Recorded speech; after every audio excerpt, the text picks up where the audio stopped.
I guess we can begin.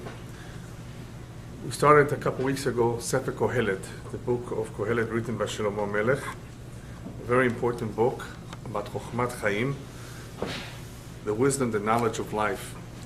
How helpful it would be if we actually knew these things well in advance. In our earlier years, as we're getting married and as we're beginning to embark on the journey called life.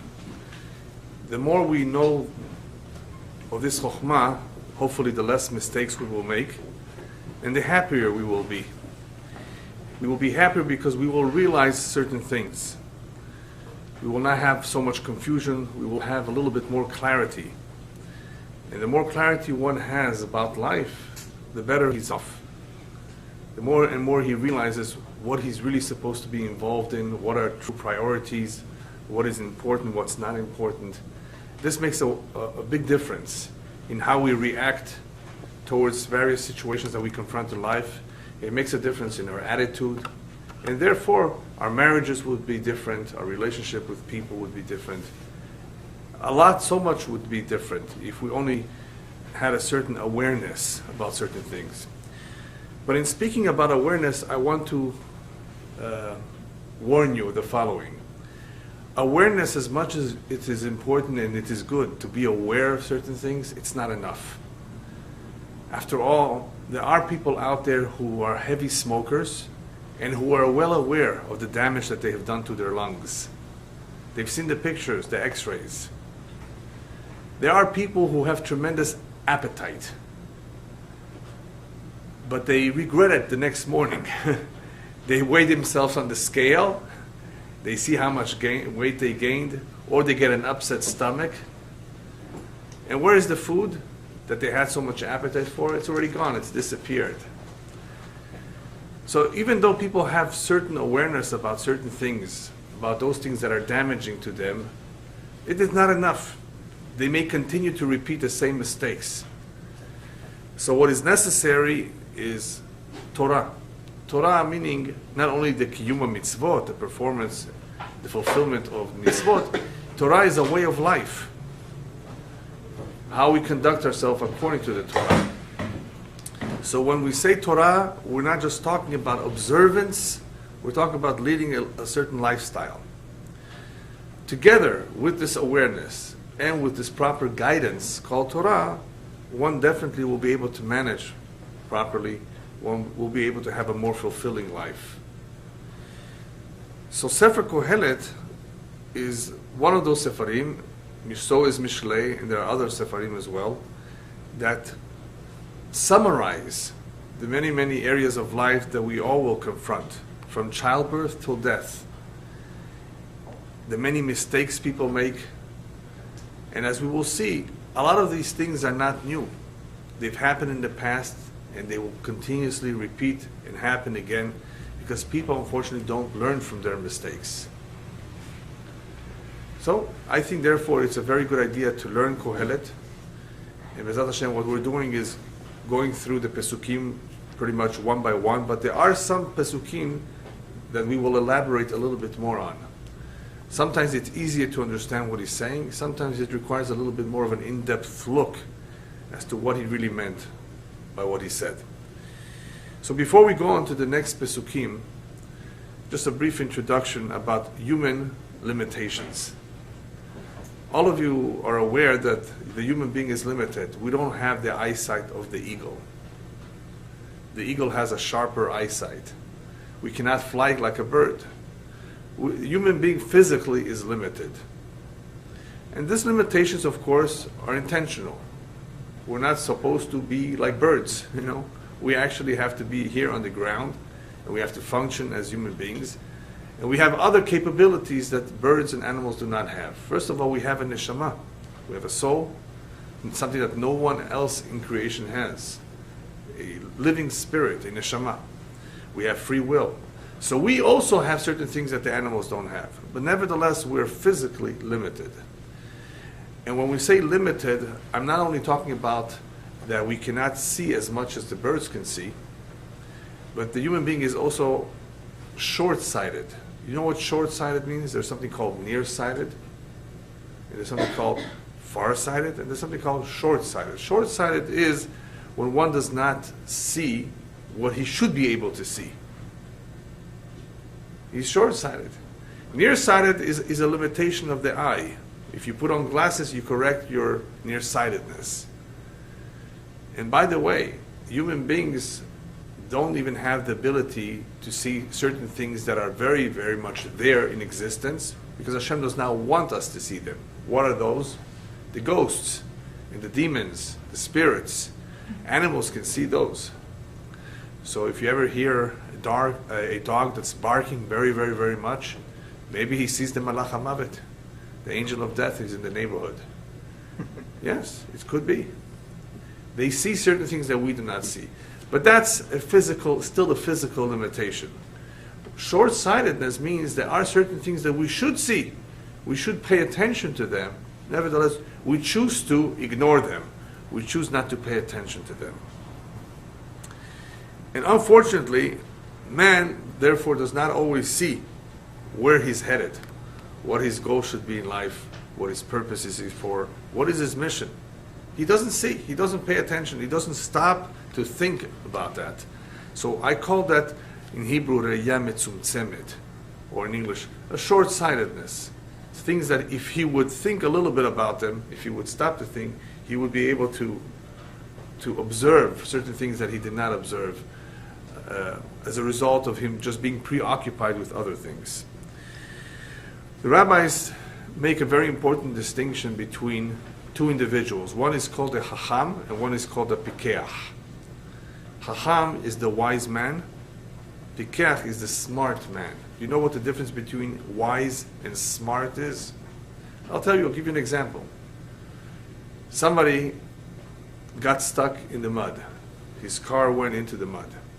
It happens, especially in the East Coast, snow, mud. So he's a pikeach, he's smart. He knows how to extricate himself, how to remove the car, how to get himself out of this trouble that he's in. He's pikeach, he's smart. You know what a chacham is? A chacham is wise. He knows how to not get into the trouble to begin with. So it's very nice that you're smart and you know how to get yourself out of the problem, but it would be better, it would be wiser if you knew not to get involved to begin with, not to fall into the trap to begin with. That's the difference between chacham and pikeach. Rabbis therefore tell us, Izu chacham, who's a truly wise man? Haro'et hanolad. He can see the consequences of his actions. He can see the future. Not that he's a prophet, but he analyzes the situation, he thinks about it, and he may be able to predict what the outcome would be, comparing history, comparing with what other people did. Obviously, he has what to compare with, what to look at. And then he can predict the outcome, and as a result of him predicting the outcome, he knows how to proceed. Yes or no, or what changes to make. That's a chacham. So chacham ro'eh et hanolad. There are not too many chachamim today, unfortunately, who are actually evaluating what they do, what they're about to do, based on what the possible outcome will be. Now you may say, well, wait a minute, no, that's not true. There are a lot of people who evaluate stocks, real estate. Yes, those things perhaps, yes. But that's not the most important thing in life. Do you evaluate your marriage before you get into it? Hopefully you did. You checked into the girl, you checked into the boy, you did some homework. You need to evaluate, are you compatible? And by the way, that's not enough. You need to evaluate yourself. Am I ready for marriage? Maybe the girl or the boy, they're perfect for each other, but are you ready to enter into a serious relationship of commitment, of responsibility? Do you know what's involved in getting married? So think about it a little bit. Evaluate yourself or ask others to evaluate you. So what do we see from this so far? That a lot of people don't do this. And the reason they don't do this is because they are involved as players. When you are the player, you're not a coach. Right? Does baseball also have a coach? I know basketball has a coach. At most sports, they have a coach. A coach can see the game. A coach can see the mistakes that are happening, which player is doing the right or the wrong thing, and he knows how to make changes based on his observation. The player does not always see, he doesn't see the whole picture. הראייה שלו מצומצמת. His vision is limited or short-sighted or does not see the whole picture. The coach is an observer. He's not a player. And an observer can see a lot more. So Kohelet is going to be asking of us to be observers. He's going to take us out from life, from the daily routine for a moment. He's going to stop us. He's going to teach us. And he's going to ask us, observe. And I want you to observe what I have observed. And you will reach hopefully the same conclusions that I have reached. Shakol hevel avalim, everything is a bunch of vanities. Almost everything. So you can only do that by being an observer. Because if you're not an observer, you're a player. And how are we players? We're involved in the struggle, in the challenge of making a living and paying bills. And even the good things, going on vacation, taking a nap, eating. These are all routine. So we are players, we are involved in some sort of routine which does not allow us to see the big picture. So we cannot be observers. And when you're not observing, you're really missing out a lot of details. So therefore, what we're going to be doing is we're going to be observing life. It's not as players, but as observers. So let's begin with the next pasuk, where we left off. And what are we going to observe? We're going to observe the following. Dor olech vedor ba ve'aretz le'olam omedet. Generation comes, generation goes. And what stays the same? The land, the earth. That did not change. People have changed, faces have changed, but the eretz, the land, has not. It has remained the same.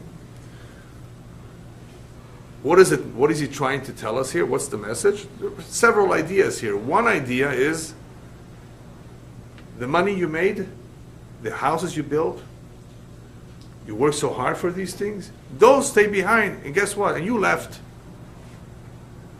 Human beings change. We come and we go. Are you going to work so hard about things you're going to leave behind? The house, that beautiful house in Bel Air, 10,000 square feet, that you put so much mind, money, and effort to build. You got upset at the architect, at the engineer, at people, who knows what went on to build that. Before you know it, you leave. Before you know it, you may even sell it. So why, what's the big deal about these things? These things stay and we leave. So if we are not going to be here forever, and we're not, why get so excited about certain things that are not that meaningful? They're not meaningful because you don't take it with you. So a lot of effort is being expended, Shlomo Melech says, on things that we leave behind. No, that's the reality, he says. That's the reality. People are doing a lot of things, and they don't realize that these things are not permanent. If they're not permanent, then why go out of your way to make a big deal from it? Why spend so much time and effort if before you know it, you have to leave? You're going to leave it behind. That's one idea behind this pasuk. To better understand this a little bit, there's a cute story. There were two individuals who fought about a particular lot. Each one said, this lot belongs to me. This piece of land is mine. There was no proof. So they went to the Dayan, to the rabbi, the judge. Rabbi, can you resolve this matter between us? He says, Reuven says it's his, Shimon says it's his. So the rabbi says, just give me a few minutes. Rabbi bent down to the ground, put his ear down, and he says, you know what? I just heard this land saying that the land does not belong to you, it does not belong to you. You both belong to it. Eventually you're both going to go down there. So we sometimes forget that. Shlomo Melech is reminding us that we are never really true Ba'alim on the Eretz, on the Adamah. We are never truly owners of a piece of land. The land is really more the owner of us, even though we have a deed, right? It's on our name. It's recorded in the county recorder's office. It's under our name. So what? Doesn't mean anything in reality. This is, as they say in Yiddish, Narishkeit. not nonsense. I mean, it's worthless. It doesn't really mean anything. In the end, everybody goes to the ground anyway. Okay, if that's the case, then why doesn't everybody learn this? Why doesn't everybody know this? Why doesn't everybody realize this? That's also insinuated in this pasuk of dor olech v'dor ba. A generation comes and a generation goes, and guess what? One generation did not communicate or teach the following generation. In other words, they didn't learn. That's what happens. People do not learn. So people come and people go, and they don't learn from each other. So this idea of not learning does what? This is what causes people to repeat the same mistakes and the same aggravation and the same lawsuits. And who's happy? All the lawyers. Lawyers are making money. You know, I feel terrible. I really feel terrible. Lately I've been hearing of a lot of divorces. Tremendous amount of divorces. Okay, sometimes people get divorced. It happens. But the divorces are messy. Have you heard of a messy divorce? Mm-hmm. Why is it messy? Because she wants to take his house and she wants to take his pension away, or he wants to not give her anything. Whatever, it could be both sides. And as we say in Hebrew, ha'orchei din chogegim.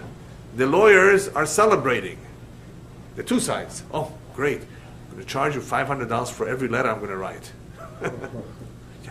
And you're going to take that money from my husband, right? She's going to say, no, you're going to pay me for it. Anyway, look at how much money is being spent on attorney fees just to get divorced. They end up losing their home. They end up losing their savings. For what? For a disagreement? They couldn't reach an agreement on their own. They couldn't reach an agreement with the attorneys. They had to fight and fight and fight. And for what? So ridiculous. So painful. But this is the fact of life for people that do not learn, people that do not realize that there's certain things that are not worth fighting for. Go on with your life. Come on, finish. It didn't work out. Go on. Start all over again. Money comes and money goes anyway. So you paid. Give it up. Don't fight. Fighting doesn't get you anywhere. It's not necessary. I mean, sometimes we have no choice to defend ourselves, right? But that is not the way of life. That is not something that we should desire. But guess what? The lawyers do want this. That's how they make their livelihood. So is that right? No. You should not want to make your living on other people's cheshbon, on other people's misery. You know, a lot of lawyers, therefore, are not really good people. They're not really interested in helping the two individuals. They're interested in helping themselves. Politicians are not necessarily willing to help the country. They want to help themselves. Corruption, what we call falsehood, vanity, all these terrible things that human beings have. And they don't learn. And because they don't learn, they're not interested in learning, the world continues to be the same kind of world, as we will soon see. On the other hand, there's something good about this pasuk, Dor olech v'dor ba ba'aretz l'olam hamed, that also tells us that this is, after all, HaKadosh Baruch Hu's world. This is his world. And he has made it so in such a way that people do not give up. Even though there's war and there's famine, people continue to get married and procreate. There's children being born. The world is becoming established. It's being built up. People are still building. People are still having hopes that the economy is going to recover and they're going to make a few dollars on their investment. So that's what drives the economy. That's what drives the world. And that's, Baruch Hashem, a good thing. So Dor olech v'dor ba, in a good sense, and also in a positive sense, and that is, of course, min hashamayim, that the world should continue to function. Okay, so far, what do we see? That the world continues to operate in the same way as it did in the past. And if that's the case, what do we expect? That something new will happen? No, nothing has changed. What do we see on a daily basis? On a daily basis, we see the following. V'zarach hashemesh uva hashemesh ve'el mekomo sho'ev zorach usham. We have, the day begins with sunrise, it ends with sunset, the sun returns to where it came from the following day. Holech el darom v'sovev el tzafon, sovev sovev holech haruach v'al sevivotav shav haruach. It goes towards the south, it goes towards the north, it goes around in all directions, it comes back to where it started from. What is he talking about here? The sunrise and the sunset. Also here, this pasuk also has various ideas. First, a little bit of a lesson on astronomy, if you want to call it that, astronomy, about the positions of the sun. Most of us know that the sun rises in the east and sets in the west, right? That's pretty much obvious. Most people have observed that little detail, hopefully. Do you know how it reaches the west? When it goes from the east to the west, which way does it go to the west? From the north or from the south? North. Huh? No. The north. Huh? North. You see? You didn't pay attention. Where is the sun? Midday. Is it facing south or is it facing north? You see, I just got you in a detail that you didn't realize. The obvious we realize. Sunrise, east, sunset, west. It depends if you're above the equator or south of the equator. In the northern hemisphere, where we are right now, the sun travels from the east to the south to reach the west. Then goes back towards the north, but you don't see that, that's at night, and comes back to the east. If you're in South America, you would observe the opposite. You would observe looking east first, sun rising of course, but as it travels towards the west, it's traveling from the north. Okay? A little detail. Well, we don't observe these things. So Shlomo Melech points this out. In mentioning the directions of the sun, he points out the direction in which the sun travels, or as we call it, the path of the sun in the sky. But he also possibly, this I'm inferring from his words, he's also alluding to seasonal changes. Now, what happens in the seasonal changes? This most people are not aware of. Okay? Well, there's two parts to the seasonal changes. One people may be a little bit aware of if they went to school and had science, and the other one I think very few people are aware, unless you're a scientist. Why is it warmer in the summer and colder in the winter? Anybody know? Why is it warmer in the summer and colder in the winter? Yes?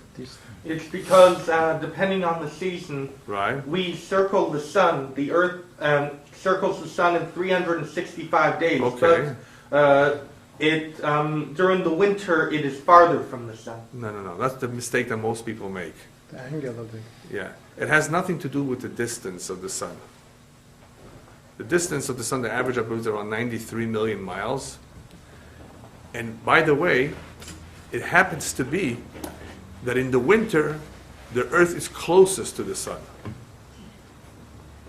So if that would be true, then why isn't it warmer when we're closer to the sun? So that's why that is not the real explanation. The real explanation is as follows. So even though this is not really Torah, it is Torah, because everything is in the Torah. During the summer months in the northern hemisphere, the Earth, as it's rotating on its axis, right? It's rotating on its axis counterclockwise. In the summer months, the Earth, the northern half of the Earth, is tilted towards the sun. And what happens when the sun is tilted towards the sun? Two things happen. The sun, the rays of the sun are more direct on the surface of that part of the Earth. As it's inclined, it's more direct, and the days are longer, and because the days are longer, the sun's path in the sky is a bigger arch. I don't want to get to too complicated terms. It's a bigger arch, or it spends more hours from sunrise to sunset as a result of its arch in the sky. So you have two factors as a result of the direct rays of the sun on the Earth. And I'll explain why it's direct. And a larger arch or a longer path, more time of sun hours, the earth warms up more. And in the winter, it's just the opposite, right? The earth is tilted the other way. The rays, therefore, are not direct in less hours of sunlight. Therefore, it's colder. Okay? Now, when I talk about direct and not direct, the reason that this works, if you would pay attention in the summer months, remember, when I said summer, winter, I'm not talking about the equinox or the solstice. I'm not talking about the winter. I'm talking about, there are certain days of the year when everything is straight. It's not tilted one way or another, and the hours of light and darkness are the same. But that's just 1 or 2 days. That's just a very, very short period of time. I'm talking here about the real big differences of seasons, summer and winter. When you have long days and you have the sun tilted, the earth tilted towards the sun, what happens is you will notice that the sun will rise higher in the sky. Midday, if you look facing south, you will see the sun much higher than in the winter. In the winter, the sun does not rise so high in the sky. So if it does not rise high in the sky, the rays are not very direct. They don't cover as much. When the sun rises higher, the rays are much more direct. So I gave you various explanations as to why it's warmer in the summer than it is in the winter. Okay. So therefore, a second explanation of what Shlomo Melech is telling us in Kohelet is not only the path of the sun during the day, but as he says in the next pasuk, or in the second part of the pasuk, Sovev el tzafon, sovev olech haruach, it goes towards the north, or it goes towards the south. Which means that he's also talking about seasonal changes as a result of the tilt. Is it the north being tilted or the south being tilted? An additional possibility that you can infer from his words, which is a little bit more scientific, is as we get closer to the summer, from March 21st, which is that day where everything is the same, as you get closer from March 21st, if you look at the sun as it's rising, don't look directly at the sun, it's exactly on the east. Perfect. As you get closer to the summer months, if you look at the east, you will see that the sun is a little bit further north to the east. More north, more north, more north, more north, until it eventually is, in the winter, more south, more south, more south. It's still in the east, it still rises in the east, but because of the seasonal changes, it will be a drop more northeast or a drop more southeast. It will not be exactly in the east. So the reason I told you all of this is because it could be, Shlomo Melech, of course, knew everything, is trying to tell us about these directions. Look how the sun rises, the sun sets, from the various directions it travels to during the day or during the seasonal changes. So this is the simple meaning, the scientific meaning, if you want to say, of the pasuk. But what is he telling us over here? The main idea of what he's telling us with the sun is that the sun does what it's supposed to do on a regular basis. The sun is one of Hashem's creations, and it's called a mesharet. A mesharet means a servant. The malachim are servants. Hashem has many servants, right? And they all do what Hashem asks of them to do, and they do it perfectly, and they don't change. Everything is regular, on a routine, on a daily basis. Have you ever seen the sun not do what its job? Right? So these servants are doing everything on a regular basis, and they don't change. Man has the ability to change. Man is the only one that has the ability to rebel, to go against the instructions that he was given. And we're all given certain instructions. Even without the Torah, we have a mind, a subconscious mind, that gets instructions from the neshama, that is divine. And it knows, deep down we do know what is right and what is wrong, what is good and what is bad, on a very basic level. Basic level. We don't know all the details of the Torah. On a basic level, Jew, non-Jew, everybody knows right from wrong. And you can't say, oh, I didn't know it's wrong to kill. It's common sense, it's logic, it's programmed into or hardwired into the neshama. The neshama tells you it's wrong. You don't need Torah for that. So, but man has free will, so man has that ability to go against Hashem's will, against Hashem's instructions. Therefore, he has the ability to change. And change, by the way, can be for the good or for the bad. But in observing this, Shlomo Melech is telling us, in observing the sun, look what is happening. The sun is still around. Men come and men go. Does that make any sense to you? Look at that, pay attention to this detail, and ask yourself, wait a minute, in what way am I different from the sun? The sun is still around, the earth is still around, haaretz le'olam omedet. But here people come and people go. The sun comes up, the sun comes down, and goes back to where it started from. But the people are no longer here, not the same people. And we're also servants of Hashem. Why is it that for us time is so short? Now here he does not give an answer to why our time is short. He's just obviously telling us that this is not the ikar for us. That this life for us is not the most important. We come here for a certain reason, but we leave. Sun is there to stay for some other reason. That's why it's there to stay. If we do not stay, then it must be that we're not here for this exact same similar function of the sun. In other words, we're not just here forever. Then what are we here for? What is he doing so far? He's trying to wake us up. Wake us up. Think. Think a little bit about what you're doing here. Think about the shortness of life. Think about what you're supposed to be doing. Then he adds perhaps an additional detail. I did not see this in the commentaries, but I think I was able to understand this in his words. He uses the words here, a very interesting word, the word called sho'ef. Zarach Hashem meshubah shemesh v'mekomo sho'ef. The sun aspires to go back to where it came from. Aspires? I mean, since when does the sun aspire? But what he's trying to say is the sun is on its way, eager to get back to where it started from to begin a new day. That's what he's saying. But by using the word sho'ef, I think there's a lesson here to be learned. In the same way that all the celestial bodies that HaKadosh Baruch Hu created in the world, they all operate according to Hashem's instructions, and they're happy to do so. They're happy to continue doing what they were always doing. Man also has to aspire. Sho'ef means to aspire, to have ambitions towards something. What is that something? Well, according to our tradition, the essence of man is his neshama, not the physical body that goes back to the earth. The real essence is the soul. What happens to that soul when it departs from this world? Baruch, we will see later, tashuv el Elokim, it goes back to its maker.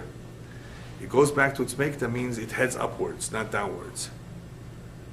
Therefore, our she'ifah, our ambition or aspiration also needs to be to go back from where we come from, to head upstairs, to do what Hashem expects of us, not just what is being done in this earth. So we need to have a she'ifah to keep us going. We need to aspire towards something, and that something better be something that is related to our neshama. Did you ever look at a candle? A candle has a flame, and the flame shoots upwards. Rabbis compared the neshama to a candle. We are from above. The candle aims to go back to where it comes from. Because fire, the element of fire and air is higher than the element of earth and water. Earth and water are down here below. Fire and air are higher and therefore lighter. And therefore they're always aiming to go back up. Air travels up, unless of course it's warm air, cold air, but air travels up. And so does fire, aim to go up. Earth and water go down to the lowest spot. So learn from this to aspire. And this is an important idea that Shlomo Melech tells us in Mishlei, in his other book. Ora Chaim lema'ala lamaskil. The way of life for those people who really are thinkers, lamaskil, should always be lema'ala. Always aspire to become a better person, a better husband, a better friend. Always aspire to be lema'ala, to elevate yourself. Not in money. There's nothing talking here about money and earthly things. We're talking about the neshama. Ora Chaim lema'ala. In order for us to be able to be achievers, to succeed in life, We always need to aim to go up, to elevate ourselves. Man does not stay static. He either one day goes up or he goes down. We never stay the same. Physically, the body grows to 5'7", 6'2", or whatever it is, and it reaches its limit by the age of 18 to 20. It stops. If anything, eventually it goes down a little bit when he gets old. But that's the physical body. The neshama can continue to grow. The person can become more knowledgeable, can elevate himself, can be a better person, refine his character. Man can change. Man is not static like the sun. So we can elevate ourselves, but the only way we can do that is if we aspire for it, if we have the she'ifa, if it's lemala, if it's always aiming towards getting to the top. So Kohelet is using those words associated with the sun, but in Mishlei he tells us that that is one of the important ideas the man has to continuously have in his mind, is to strive, continuously strive to get to the top. Otherwise, he goes down. There's no such a thing as staying the same. And the same is true, by the way, if you go to Israel and you spend there a year or more learning, you will not come back the same. Eretz Yisrael, rabbis tell us, has so much kedusha, and unfortunately, because of that, there's a lot of competition from the Tumah, more there than here. So when a Jew spends time in Israel, when he comes back, he's changed, either for the worse or for the better. He's not going to come back the same. Eretz Yisrael will have a tremendous impact on him. Hopefully, it will be a positive impact. So people don't change. I mean, people are not static. They're always changing in some way or another. So if the change is going to happen, hopefully it should be a positive change. Lemala. Next pasuk.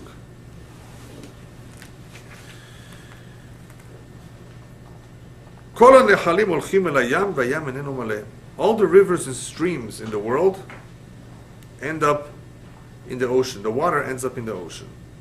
And the waters of the ocean are never full. Did you ever see that? The ocean does not get full. I mean, it stays the way it is. And wherever they go, they come back and go again. In other words, the water, the system of the world is such that everything goes back to where it came from. Water comes down to the ocean somehow later on, either through condensation of clouds, comes back as rain, it comes back to the ocean, either through condensation or through subterranean channels where the water travels back and comes back somehow in the river, it empties out again in the ocean. There's a certain cycle here. And Shlomo Melech tells us that this cycle, the word cycle meaning round, is observed in many, many facets of life on earth. There's a certain cycle of things. We saw a cycle of the sun. We see a cycle of the water now. There's a cycle of the human beings. There's cycles here. Now, what is this cycle all about?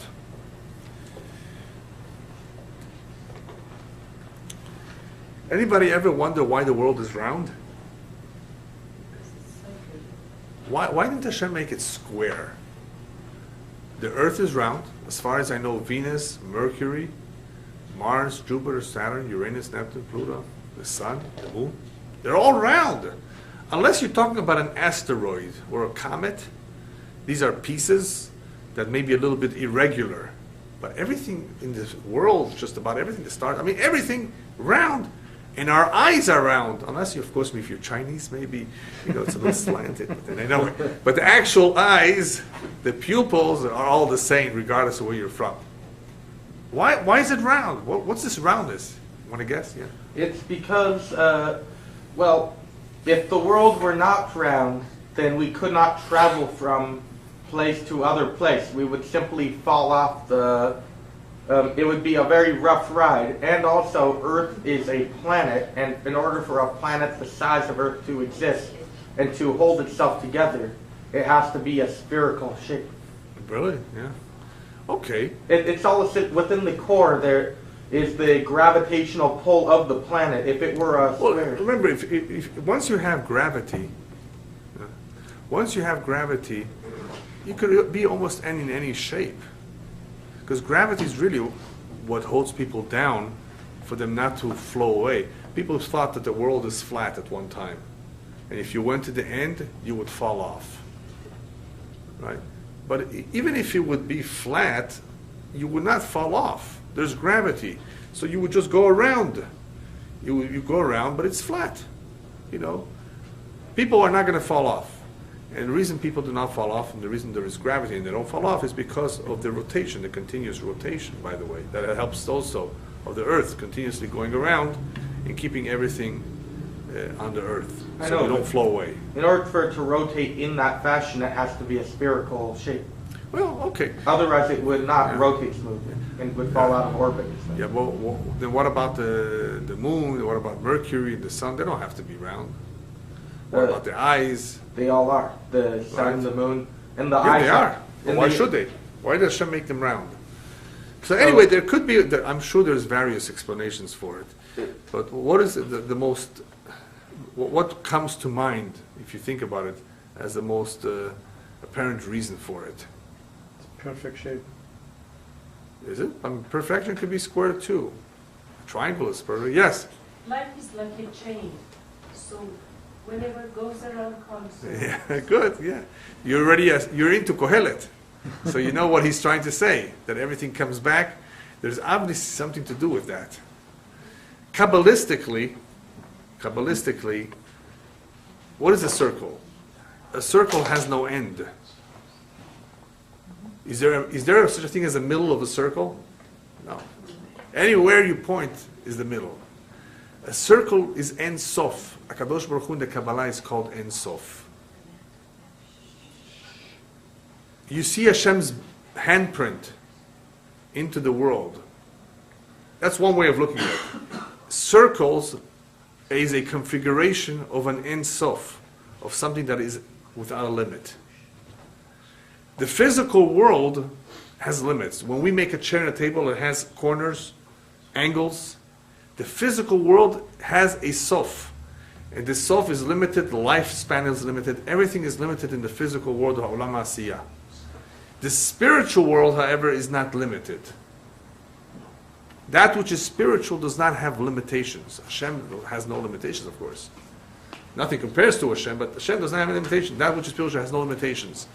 So what we see, perhaps, this is just an idea, what we see in the universe is a certain degree of Ein Sof, or lack of limits, being round, in essence meaning that that which is spiritual, the essence of everything, of all matter, has no limits.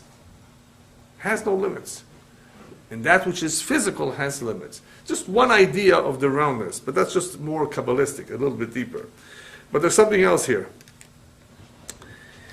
As was just pointed out, we have a certain mahzoriyut, as we say in Hebrew, or a certain cycle in the world, whether it's the sun or the water, all kinds of cycles in the atmosphere, all kinds of things that is represented in this roundness of everything. And on top of that, one can also say that roundness represents a circle, represents a certain direction. In other words, the world has a certain direction. A square is pretty much limited. It doesn't really have a particular direction. An unlimited sphere, as you said, a sphere, shows that perhaps there's some direction here. Why direction? Because a galgal, a sphere, rotates and moves. What? Any dimension. And what is that? Every dimension. Yeah. Direction. Moving. After all, did you know that besides the Earth turning on its axis, it's also rotating around the sun once a year, one rotation in 365 days? And then you have rotation on its axis once every 24 hours. And I saw somebody that said the following. If you add up the words of the two Pesukim, Zarach Hashem Veshuva Hashem, Mekomo Shoev Zoreach Usovev, Olech El Dalom Sovev, if you add up all the words of the cycle of the sun, it's 24 words. Wow. Nice. 24 hours. 24 hours. So obviously there's a certain cycle cycle, showing direction, showing movement, showing an Ein-Sof. Anyway, just an interesting idea. But let's go back to the waters. All the waters go and end up in the ocean. So, okay, they come and go from where they came from. What is he trying to tell us, other than the cycle? On a deep level, everything returns to its shoresh. Everything on this world is composed of 4 elements: earth, water, fire, and air. And if you notice, he used all 4 in his description of matter. He talked about the shemesh, which is fire. He spoke about the ruach, even though he meant direction, but it's still ruach. He spoke about mayim and eretz. So he spoke about all the 4 elements, and all the 4 elements, including now the one he's talking about now, the waters going to the ocean.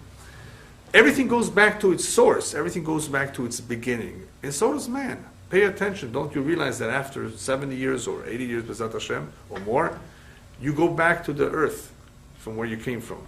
The air and the spirit goes back to its maker. Everything eventually goes back to its source. Nothing, therefore, is permanent.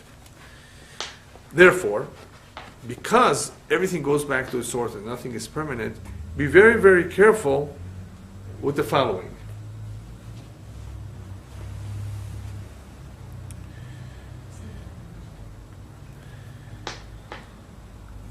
V'ayam eneno maleh. Ayam eneno maleh. The ocean never fills up. What do you got to tell me that for? Okay, that everything goes to the water, fine. Everything comes back, I understand. There's a cycle. But what does it mean, ayam eneno maleh? Ayam eneno maleh, in the same way that the waters of the ocean never fill up, the human being, one of his greatest faults, greatest weakness, that causes him so much anguish, so much trouble in life, is that he's never happy. He's never satisfied. He's never full. A very important idea. Never happy, never satisfied with what he always wants more and more and more.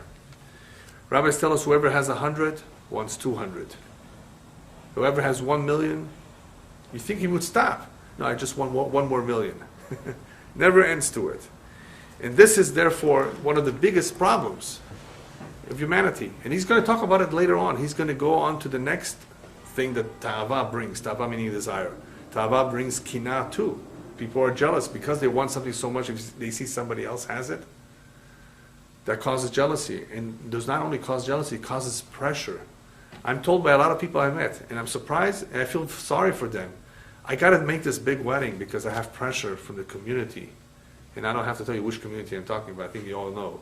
Certain communities put a lot of pressure on you. You better have this big wedding, expensive wedding. You know, they expect it. And this puts a lot of pressure. People go into debt for that one meal, for that one night, and they may end up in a divorce too, Chas v'Shalom. Look at all the pressure, all the heartaches, all the aggravation, to feed other people who you barely see a whole year. By the way, you barely see them throughout the year. Because if you really count your close friends that you have a kesher with on a daily basis or weekly or monthly basis, you can count them on your fingers. Maybe a little bit more than your fingers. Maybe you see some people in your shul where you pray. You have some neighbors and relatives. So 50 people, 100 people. Why invite 400 people to your wedding? Unless you can afford. Now, people who can afford it, they are entitled to throw a big party. That's their kavod. Hashem gave it to them. They deserve it. You know, you can't expect somebody who's a millionaire to go in a small Toyota. He's allowed to have a bigger car. He can afford it. He can enjoy it. No problem. Right? He also has to be careful, but he can afford more. He can afford a bigger wedding. His kavod is to invite the whole city. Why not? He wants to feed the poor. He wants to make people happy with his happiness. You can afford it. But if you can't afford it, who asked you to do it? The pressure of the community. Look what pressure is doing to people. People who are not smart. People who don't realize what is truly important in life. They are the ones that fall and succumb to pressures.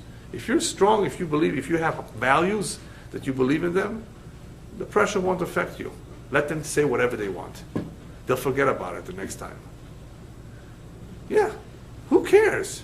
And I tell you, I tell a lot of people that if they really want to test this out, write on your invitation There's no food at the wedding. How many people are going to come to the wedding? Only your very, very close friends. There's no food. In other words, what does that show? It shows that they're coming for the food, they're not coming for you. Think about it. They're really coming for the food and they're not coming for you. Because if they really came for you, they wouldn't matter if there's no food. But think about it. Ask yourself, how many will not come to the wedding if you write there's no food? Think about it, really. What do you say, Michael? How many will? How many? About 25. That's it? Yeah? No, is it true or not? I mean, tell me, do you think you're going to have the same amount of people if you write there's no food? What do you say? So they're coming for the food. They're not coming for you. And here you're going out of your way. You're getting into debt. You don't have the money. You're borrowing it because of the pressure to feed these people. But these people don't have what to eat at home. Let them eat the choresht at home. What do you have to eat? Yeah, and all those cucumbers. Yeah, who needs it? And by the way, cashew, I'm sure you can buy your own cashew. You know, they put them in the cups on every table. Is that what they're coming for? You can buy it yourself at home. Such nonsense. So man accumulates and tries to accumulate, and he's never happy. So what? So what is he doing to himself? There's a nice story about a king who had a Jewish advisor. As you know, Jews tended to be the advisors of many kings. They were smart, they were wise, they were experienced. But unfortunately, because they were always so popular, they brought on the jealousy of the non-Jewish professionals who wanted to be close to the king too. And when they became jealous, these goyim, they didn't stop at anything. They even plotted against the Jew, or they tried to convince the king that this guy is against you, this Jew really, he's a thief, he's crooked, he's corrupt. So in this particular case, the king was very good friends with the Jew, so he didn't believe all the stories that they were telling him. And what were the stories? One of the stories was that this Jew became so rich because obviously he was not an honest person. He took all this wealth from your properties, from your empire. You know, he took advantage of his position, kickbacks, you know, etc., what they say people do. So after talking to the king so many times, the king says, you know what? Maybe there's some truth to what they're saying. I'm going to look into it. I'm going to do an audit, as they say. So he calls the Jew, says, listen, I know you're my friend, but I got to do an audit. I have to know exactly. You come back to me after 3 days and give me a list of every property you own, of everything you own. I want to see how much you have. So after a couple of days, he comes back with a small piece of paper, with a small list of what he has. And the king says, come on, don't lie to me. I know you have much more than that. What's this here? What kind of, are you making fun of me? I know myself you have more than this. He says, your king, your highness, you don't understand. What I wrote on this piece of paper is all the charity that I did. The real estate that you think I own, my home and all the property, I may have it today, I may not have it tomorrow. I don't own that. I can only own that which I know is in a spot that nobody can touch. And that's the tzedakah, the charity that I've done. It's in a safe deposit box that will not go through no devaluation, no recession, no inflation. Nothing will happen to it. It's in a safe place. Nobody can touch it. The property that I have now, you can take it from me tomorrow. You're the king. It can burn up tomorrow. Something can happen tomorrow. What I have today, who says I'll have tomorrow? It's not guaranteed what you have today, you'll have tomorrow. What is guaranteed is only therefore the tzedakot and ma'asim tovim that we did, that we put it in a safe place. The king was very happy with that answer. He says, I see, you're right, you have a good point. Only the tzedakot was on the paper. Only the tzedakot belong on this list. Only those two things are truly mine.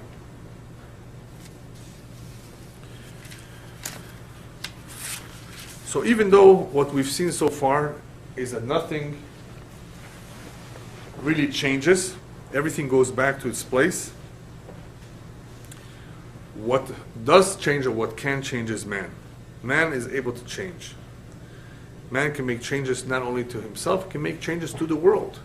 He can destroy the world too. He's the only one that's capable of changes. All right, let's go on to the next pasuk. כל הדברים מגיעים, לא יוכל איש לדבר, לא תשבע עין לראות ולא תמלא אוזן לשמוע. this pasuk also has various interpretations. Kol hadevarim yegeim either means that there's so much to talk about, I have so much to tell you, you'd get tired from hearing all the things that I have to tell you. There's so much to see, so much to know, so much knowledge in this world, it would be never ending. No eye can ever see everything there is to see, no ear can ever hear everything there is to hear. Kol hadevarim yegeim, there's so much, we'd get tired of it. That's a simple, one of the interpretations of this pasuk. But there's something else over here. Kol hadevarim yegeim, all the things in life, what they have in common is many times they make us yegeim.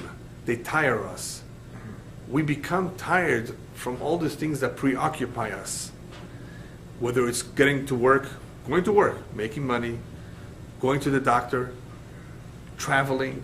All the kol hadevarim yegeim, all the things in life make us yegeim, tired. They labor us. And as a result of that, Shlomo Melech is saying, that is another reason why people are not happy. Because people can never truly find true menucha, true rest and calm. It's never ending. You thought you'd be done with this problem, then something else comes up. Imagine, Chas v'shalom, I don't want to wish it to anybody. Imagine you have a good life. Baruch Hashem, successful business, everything is going well, you and your wife are healthy. What else could you ask for? You own your home, there's no mortgage, that's even better. So you pay the gas bill, so you pay the little utilities, big deal, right? Then all of a sudden something happens to one of your children or grandchildren. Your life is fine, their life is not fine. You're not going to be out worried about it. All of a sudden, that draws your attention. And if it's not a child, what if it's a cousin, a close cousin? What if it's a close friend? All of a sudden, even though your life is okay, all of a sudden your life is not completely okay. It's a little bit of a mess.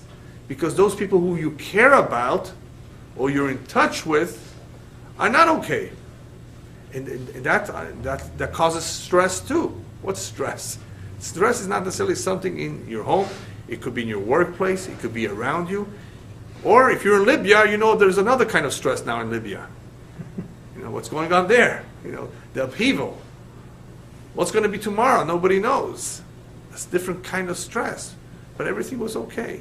So kol hadevarim yegeim, he's saying that there's so many things that will stress us out. So many things that will yasikutam, will occupy us, and a person will never truly have any menucha. Another idea in this pasuk is that many things Hashem does in the world, kol hadevarim yegeim, it's very difficult for us to figure out. And therefore, don't try to figure out everything. You will not be able to figure out everything, so don't even try.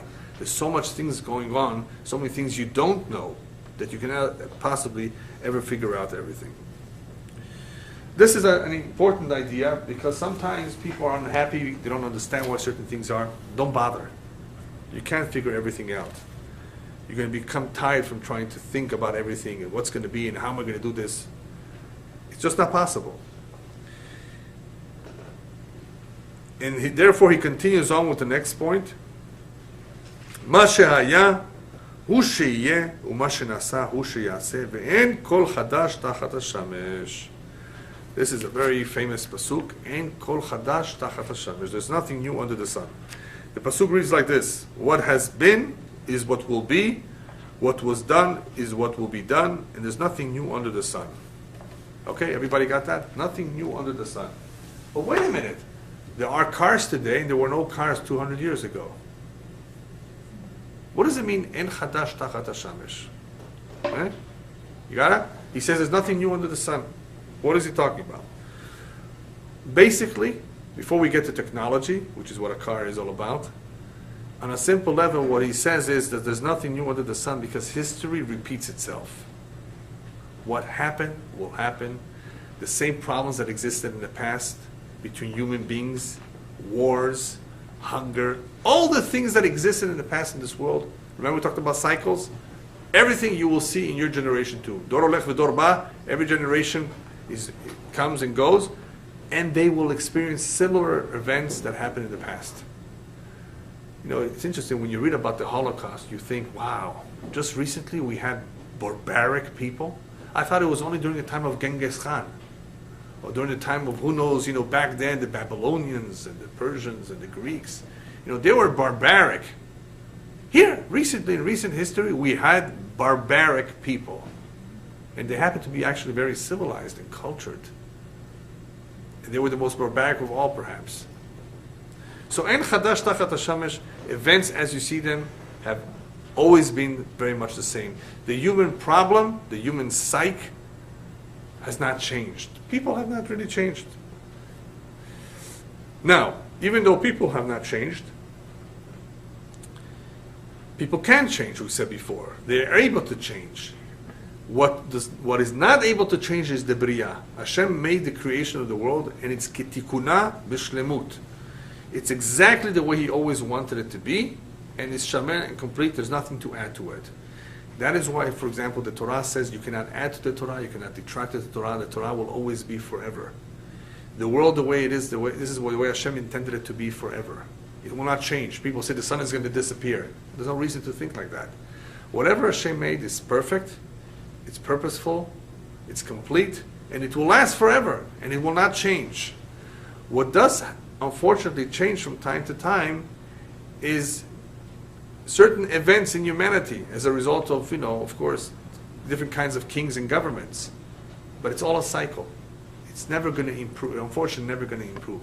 You think democracy is going to change the world? No. You're still going to have dictators. You're still going to have authoritarian people, bad people, corrupt people. All of this will not change unless there's Torah. If there's Torah, of course, there's potential for change. Otherwise, the world is going to be the exact same world as it always was. As far as technology, what about technology? Technology did not exist in the past. It did exist. Just man discovered it. That's why discovering is more correct to say than to invent. Nobody invented anything. The matter, the knowledge was always there. Man discovered how to do it, how to make a light bulb. The knowledge was always there. Is there something new in the world? Nothing new. He's just discovered it, and now Hashem allowed him, gave him the clarity and the vision of how to make use of all this technology. And there's a remez in this pasuk too, by the way, that in the same way that everything that was will come, guess what? All the dead people who are no longer alive, those who were here before, they're going to come back again too. So you have a remez to Tchiyat HaMetim in this pasuk too. Whatever was will come back, including people who are today dead. They have been around, they will come back too. Just like to finish on a good note with a nice, very important midrash about Rabban Gamliel. Rabban Gamliel was once giving a drasha about Yemot HaMashiach. What is it going to be like in the days of Mashiach? Because we do have a tradition that things are going to change. Even though some things do not change until the end of the year 6000, but there will be some change for the better, of course. And he was talking about some incredible things that will happen. He says a woman will give birth in one day. And he says that Eretz Israel will give out cookies and good fruits in one day. Everything will be instantaneous. And let's see what else he said. Let me see if I have it here. The Midrash. He's gonna have clothing for us. Clothing too, sure. There's several things that he mentions. Let me see what else he mentions. What is that? What clothing? What about clothing? 1 second here. Yeah. Anyway, I don't have it all here. He says that everything will happen instantaneous, whether it will be childbirth or the fruits will come out, and good things will come out. And there was a student who was listening to this who didn't believe him and made fun of it. Especially, he says that we see that the In Chadash Tachat HaShamesh, it says so clearly that nothing new under the sun. So why are you talking? How do you say that there are going to be all these things that are so different than what we're used to today? So anyway, he pointed out to him that this is possible. And the Midrash goes on to point out that, look at the tarnegol, look at the chicken, how it can give birth almost, there's an egg every day. There can be, right? Look at kmihin pitriot. Look at mushrooms, how they can, boom, come out so quickly, right? And he gave another example. What was the other example?